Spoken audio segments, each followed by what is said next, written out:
All right, good afternoon, everyone. Hope everyone has had a chance to take part in the gorgeous lunch. Love a good vegetarian option. Oh, always a nice thing to see. I'd like to welcome you all on behalf of the Drake Group Education Fund Board of Directors. My name is Tammy Gaw, and I am the chair of the board. So I am here welcoming all of you, panelists, moderators, and attendees alike, on behalf of the board and of our executive director, Julie Summer, who has, as you've seen, put together an exceptional program with the help of panelists and moderators that have all donated their time. And so I think that we can't really take for granted the fact that they're here to have these interesting, tough, and nuanced conversations in a way that invests in the knowledge of everyone else. So I would like to thank them as well for that. I would like to welcome you all to the Over Lunch National Awards Ceremony. We have 3 awards this year that I'm very excited, proud, and honored to be able to help present.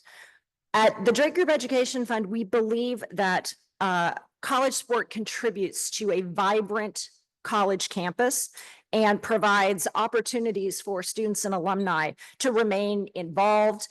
We've talked about even the panels that we've just had have really drawn some of the connections between what sport means to the college environment and how it is important that we maintain that in a way that minimizes the harm or exploitation to the athletes that are doing the actual work.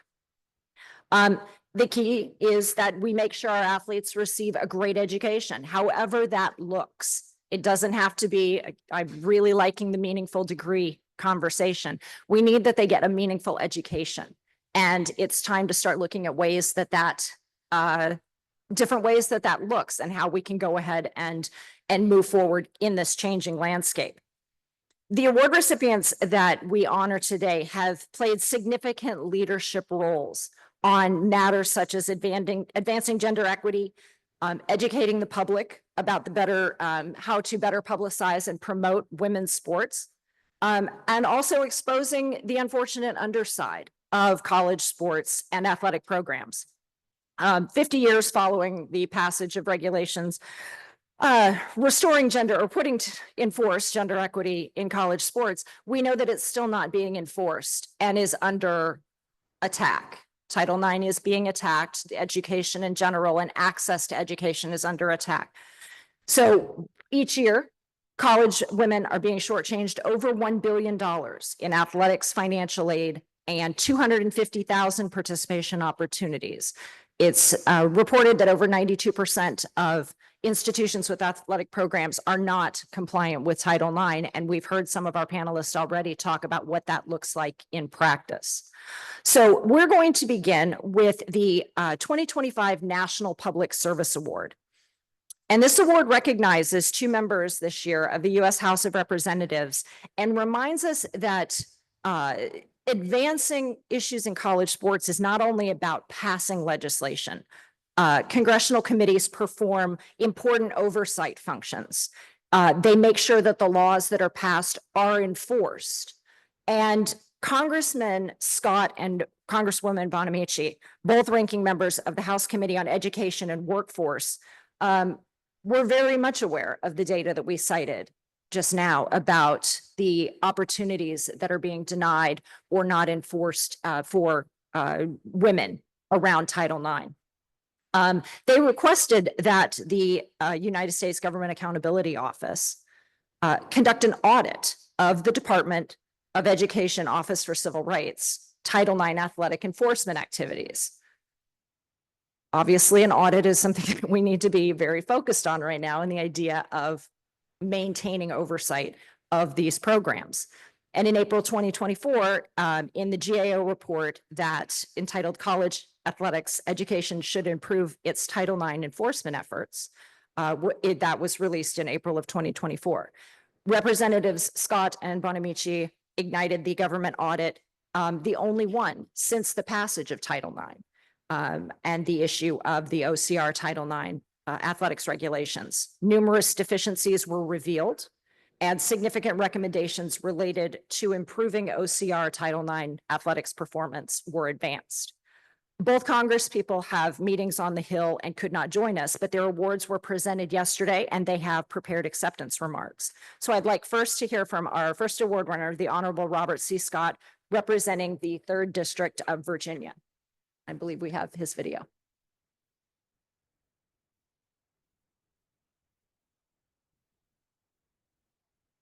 Allegedly.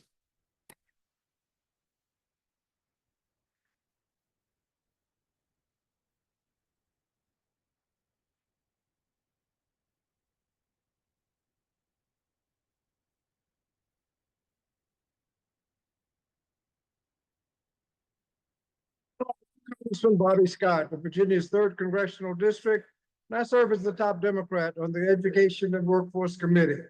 It's a tremendous honor to be awarded the National Public Service Award by the Drake Group Education Fund.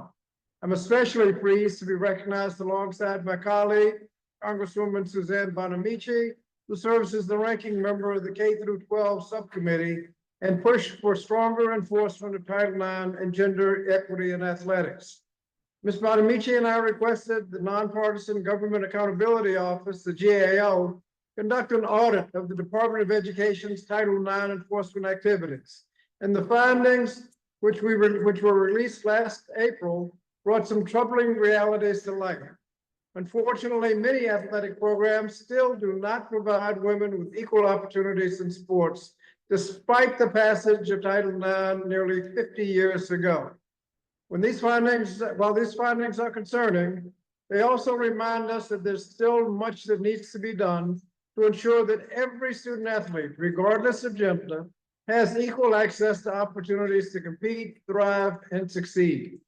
The GAO's report highlighted that nearly 93% of athletic programs are not offering opportunities proportional to the number of female students when compared to their male peers. Further, the participation rate of female athletes remains lower than it should be. And this is just not a matter of fairness. It's about ensuring that all of our college athletes have the same opportunities to succeed. Please know that you have my continued commitment to push for stronger enforcement of Title IX and its full implementation of fundamental fairness. So thank you again to the Drake Group Education Fund for this award. Representative Bonamici and I, along with many of you here today, will continue to work together to ensure that equity is the norm, not the exception. Thank you.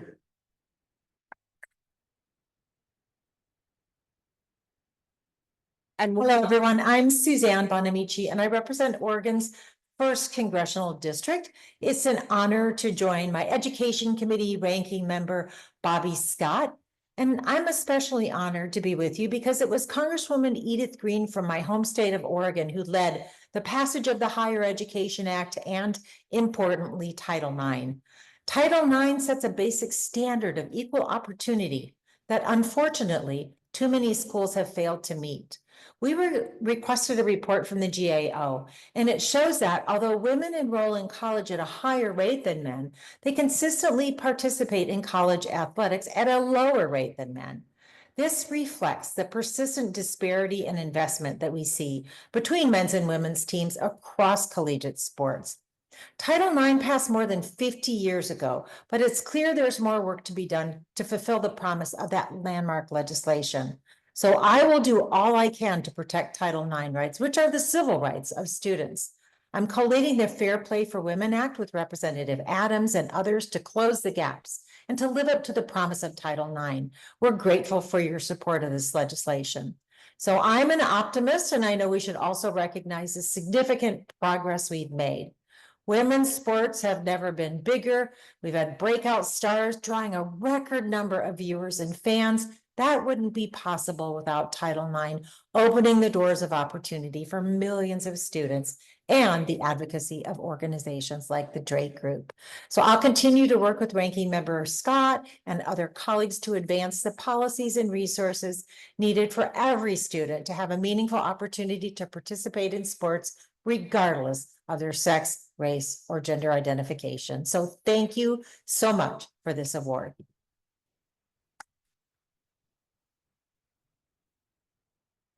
especially given the turmoil, as the understatement of the year, currently being experienced by Congress. We congratulate our 2025 Public Service Award winners.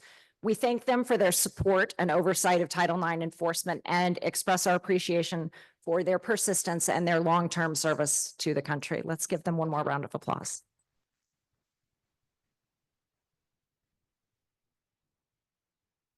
Our next two recipients, and I'm very much honored to be able to present this. It's one of the perks of this job, is to be able to shake the hands and recognize people that are really putting in the work on the ground.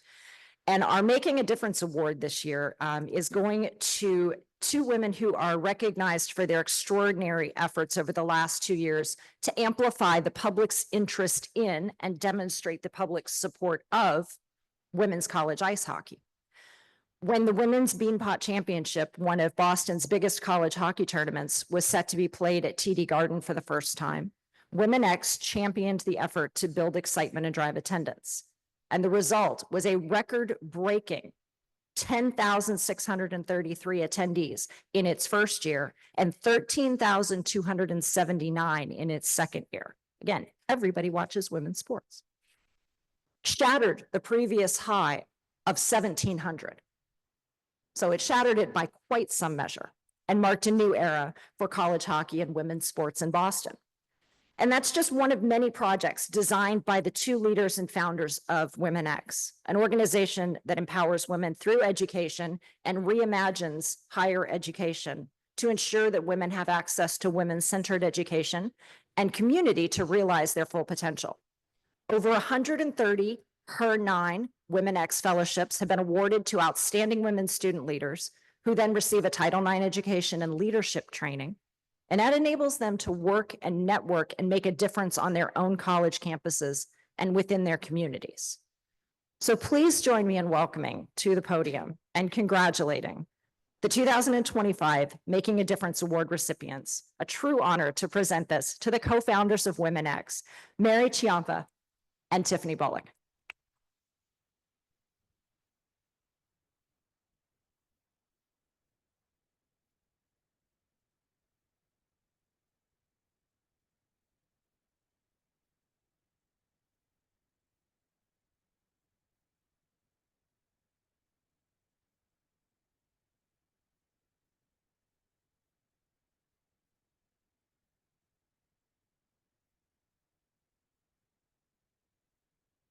Well, she actually did my punchline, which was the attendance, only one of my punchlines, but thank you so much for this incredible honor. First, I want to thank the entire Drake Group and especially Donna Lopiano.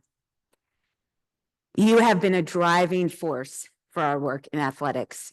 It's your work, your leadership, your trailblazing that has provided the path for taking the torch and continuing to spread the word and invest in women's sports.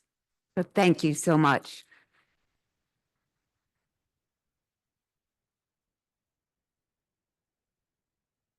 I also want to recognize Andrew Zimblis, who has always been a great resource for us in educating our students. He came to speak to us and our students about the economics of the Olympics, right leading up to the Olympics. So it was timely, and they went into that really understanding what it takes to put on the Olympics. And I also want to thank my dear friend, Julie Summer, who through this work has supported us in so many different ways. But I have to say, thank you for taking my calls, because you helped me unpack these really difficult topics, and you turn my anger into laughter. And at times I think I would just cry, but we end up, you know, having you heal my pain. So thank you. And when times are tough, which they are right now, it's the people who share our values who keep us going. That's why this award means so much to us. This moment reflects the community behind our work, the students who inspire us. We have one of them here today, Ellie. Thank you for coming. the partners like the Drake Group who challenge us, and the friends who keep us grounded when the work gets hard. My husband's watching, so thank you, Paul, for supporting all of our work. Because the fight for equity in athletics, it's not glamorous. It's not about headlines. It's about making sure every student has the opportunity to pursue their sport and their education in a safe space that welcomes them, that supports their success to be their best self. Let's be honest, this is often the invisible work of college sports, the social justice work that doesn't make the press releases, that gets left out of textbooks, that too often disappears from history. That's why we started Women X, to include these stories, to educate, elevate, and empower women through learning environments that center their voices and their lived experiences. Because when the women are seen, supported, celebrated, the impact is undeniable. One moment that truly captures what's possible when women get equitable resources happened in my hometown, Boston, a city steeped in sports tradition. So every year, 4 colleges compete in the ice hockey tournament, the Beanpot. It's been held for 72 years for the men and 45 years for the women. The men have long played at the TD Garden, Boston's professional NHL arena. And they've played to sold-out crowds of 18,000. While the women's tournament has been held at host colleges and played to about 2,000 was the max. You know, it's those crowds when the players can hear the snack bag opening up. What kind of, event is that and support is that for these incredible, incredible athletes? So when we learned that the women's Beanpot final tournament was going to be played at TD Garden, it changed everything. We said, okay, we are going to make sure these women are seen. It was a chance to shine a light on our incredibly talented women who have spent their entire life dedicated to their sport. A light we hope will never go out. We poured everything we had into it, and we set this bold goal to sell out TD Garden. We called it Boston Unites. It was ambitious.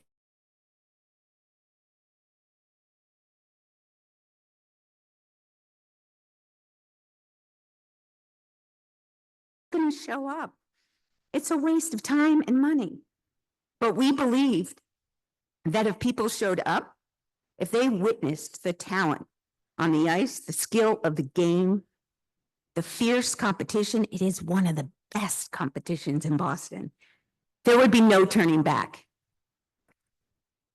We weren't just promoting a game, we were offering a vision of what equity in sports could look like. What happens when you invest in the women's game? We rallied the city, energized our campuses, and worked alongside students to fill every seat with a purpose. And they came with a purpose. And that stadium was electric.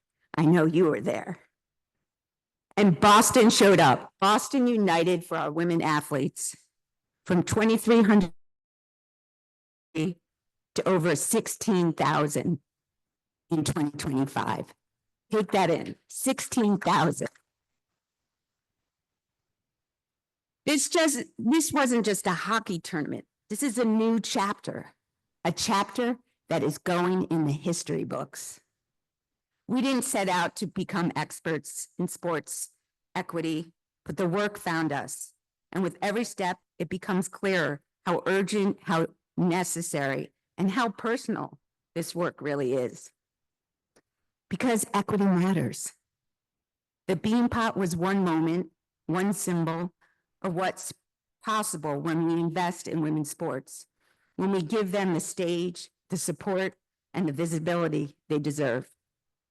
And moments like this remind us we're not just building programs, We're building pathways, just like Donna is doing. Tiffany and I have been walking this path together since 2020, asking hard questions, taking bold risks, and staying grounded in one belief: that education, when centered on women, has the power to change everything. And now I'm honored to hand it over to my partner and co-founder, Tiffany Bullock, who without her, this work wouldn't be possible.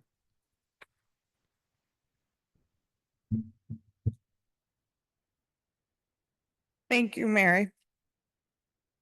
And the Drake Group, of course, for welcoming us here today. Mary spoke to you a little bit about some of the exciting things that we get to do in our work.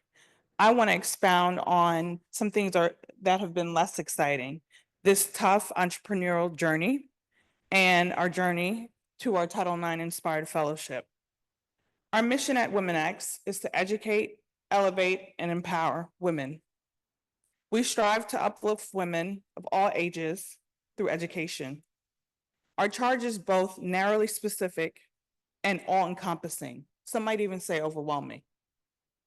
And at the start of our journey, back in 2020, in the midst of the pandemic, Mary and I became quickly overwhelmed by the question of how could we actually make a difference?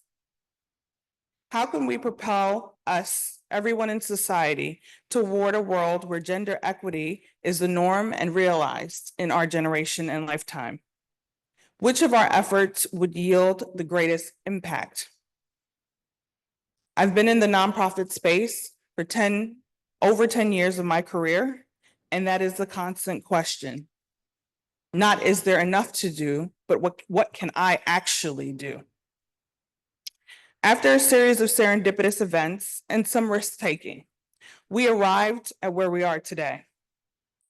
But in true WomenX fashion, we recognize that we stand on the shoulders of trailblazing women, both past and present, from Patsy Mink to Bernice Sandler to Coach Liz and the women of the first women's professional basketball league in the United States, who actually sparked our interest in dive into sport, to Dr. Nicole Lavoie of the Tucker Center, to Deborah Larkin, the former CEO of the Women's Sports Foundation, and Mary mentioned, of course, the renowned Donna Lopiano.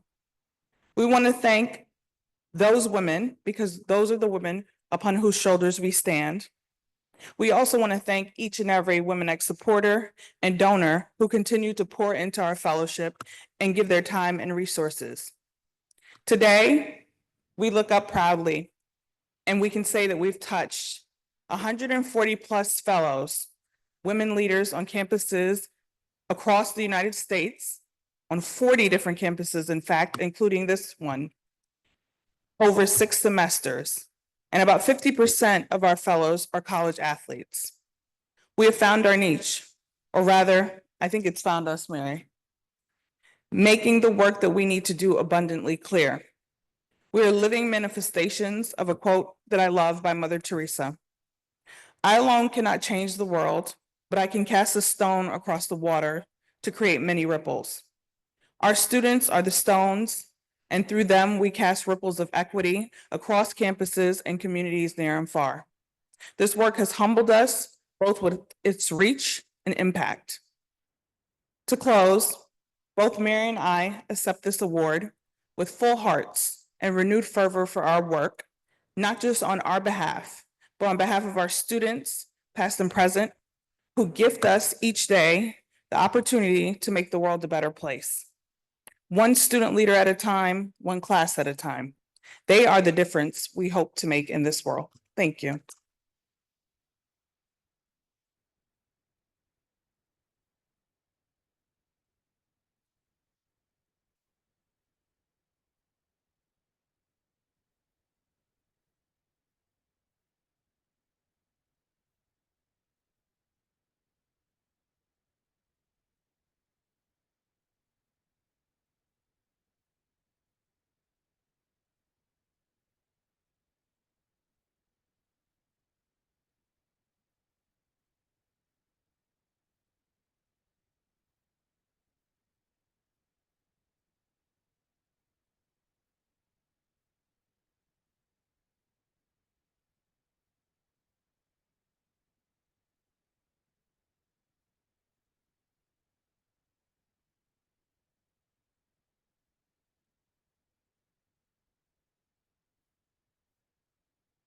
Always that shuffle of the picture walk award camera backup.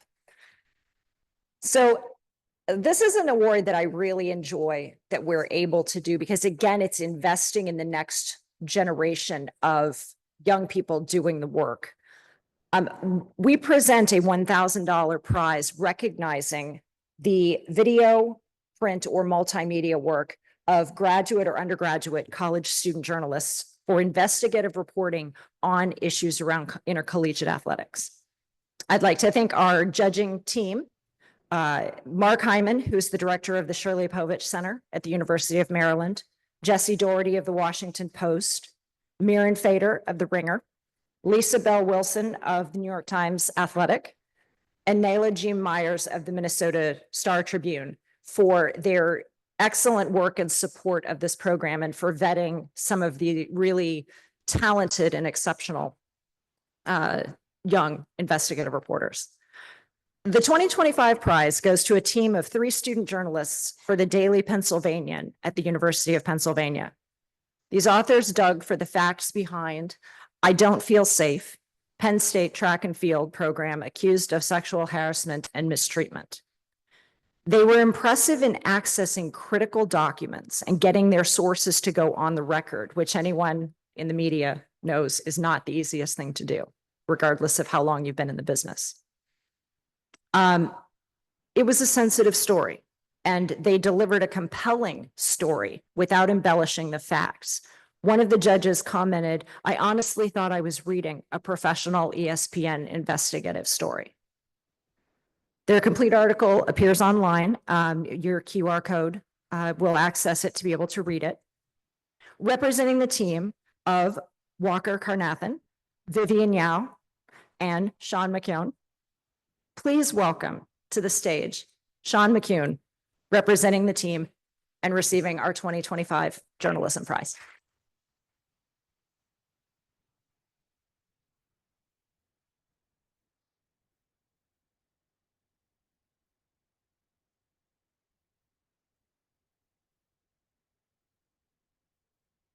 Get pictures now.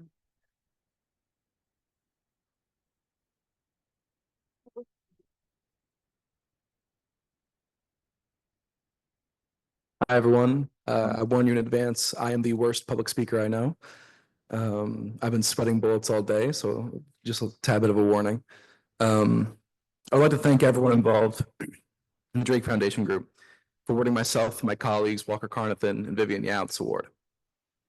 For those who have not read the piece, it's about 3 women in the Penn track and field program: Kira Lidner, Ammonia Azusa, and Numi Ayabode. Individually, they suffered through sexual harassment, medical misdiagnosis, and discrimination. Their stories reflect the stories of thousands of other collegiate athletes. Athletes who were forced to suffer while in pursuit of their passions, athletes who were silenced, lied to, and discarded. During my time with the Daily Pennsylvanian, I've heard hundreds of stories similar to theirs. Stories of people afraid to come forward, too hurt to talk, and too ashamed to step into the public eye. This is why this award to me means the most, because it represents the celebration of something more than just a game recap or well-written profile. It represents providing a voice to those who need it most. I am proud of the months-long efforts of those involved with this publication. As a student paper, we find ourselves in a prime position to do work just like this, to use our connections on campus and closeness to other students to provide safety and comfort. Day and night chasing leads, writing, organizing, and finally publishing is a laborious task that the DP is very welcome to do and will do again in the future. But that all said, I want to make one thing clear. Journalism is not about the journalist. This work would have never been completed without the bravery and strength of the women involved who chose to speak out and share their struggles, who chose to put their names at risk, who chose to stand out from the crowd,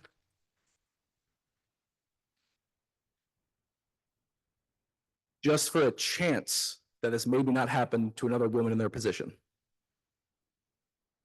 I often find myself in precarious situations as a reporter, and as a non-athlete.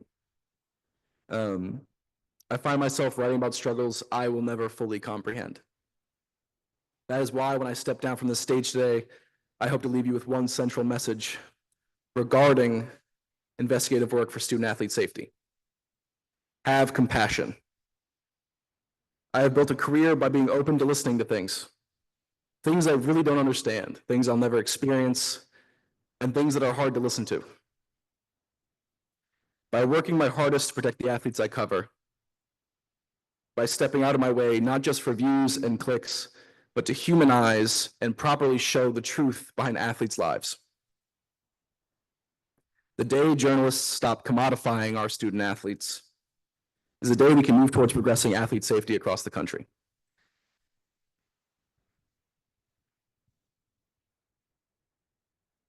Too many papers are too focused on the box score or who's cutting down the nets, which is important, but miss the larger picture of what goes on behind the scenes. End of the day, it's about protecting the kids and athletes who made us all fall in love with sports in the first place. It doesn't just come from pieces revealing scandals. It comes from covering the House settlement, unionization attempts, and other forms of athlete progress. I want to take a moment again to thank my co-writers, Walker Carnathan and Vivian Yao. They only pay for one person to come down. I'm real cocky about it. I love a free trip. But they were both my editors at the time, and I was their deputy editor. And during that year-long process, I completed 3 investigative pieces. And it is work that has brought both good journalism and so much personal fulfillment that it's really made my life and my career. And it couldn't have been done without either of them. I say that as I took this trip without them, so credit them as much as I can. And last, I want to thank everyone for being here today.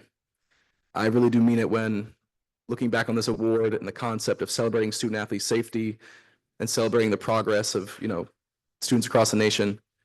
This award truly does mean the most out of my career. Yeah, thank you all.